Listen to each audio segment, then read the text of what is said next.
दोस्तों, ये कहानी है एक किसान की।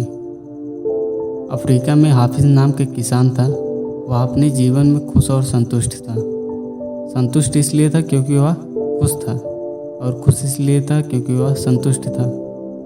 एक दिन एक अक्लमंद उसके पास आता है और उसको हीरे के बारे में, हीरो की वैल्यू बताता है। वो हाफिज को बताता है कि अगर आपके पास एक अंगूठे जितना अगर हीरा हो तो आप शहर के सबसे अमीर आदमी बन सकते हैं, और अगर आपके पास मुट्ठी भर हीरा हो तो आप देश के सबसे अमीर आदमी बन सकते हैं। वह अक्लमंद आदमी इतना कहकर चला गया। उस रात हाफिज सो न सका।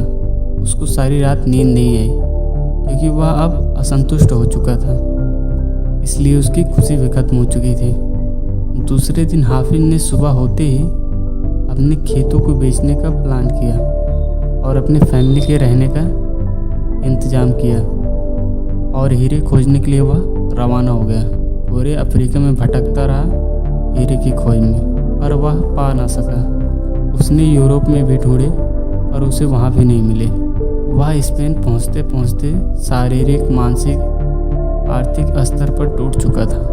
वह इतना मायूस हो चुका था कि उसने बार्सिलोना नदी में कूदकर आत्महत्या कर ली। इधर जिस आदमी ने हाफिज के खेत खरीदे थे, वह एक दिन अपने खेतों से बहने वाले नाले में ऊँटों को पानी पिलाने के लिए गया।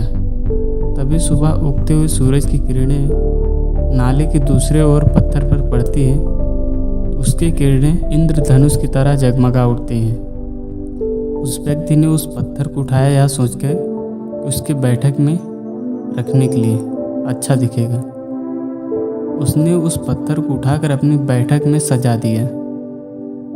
उसी दिन दोपहर में हाफिज से जो अक्लमंद आदमी मिला था, हीरो के बारे में बताया था, वही व्यक्ति नए मालिक के पास आता है। उसने उस जगमगाते पत्थर को देखकर बोला, क्या हाफिज वापस लौट आया?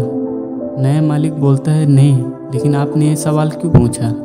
अक्लमंद आदमी ने बोला, क्योंकि यह हीरा है, मैं उन्हें देखते ही पहचान जाता हूँ। नए मालिक ने बोला, नहीं, ये हीरा नहीं है, ये तो बस एक मामूली सा पत्थर है जो चमक रहा था। मैंने इसको अपने बैठक में सजाने के लिए रख दिया ताकि अच्छा दिखे।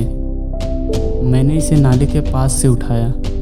आइए मैं आपको दिखाता हूँ, वहाँ पे ऐसे बहुत सारे पत्थर पड़े हुए हैं। अक्लमंद आदमी ने वहाँ से नमूने के तौर पर बहुत सारे पत्थर उठाए और उन पत्थर को जांचने परखने के लिए भेज दिए।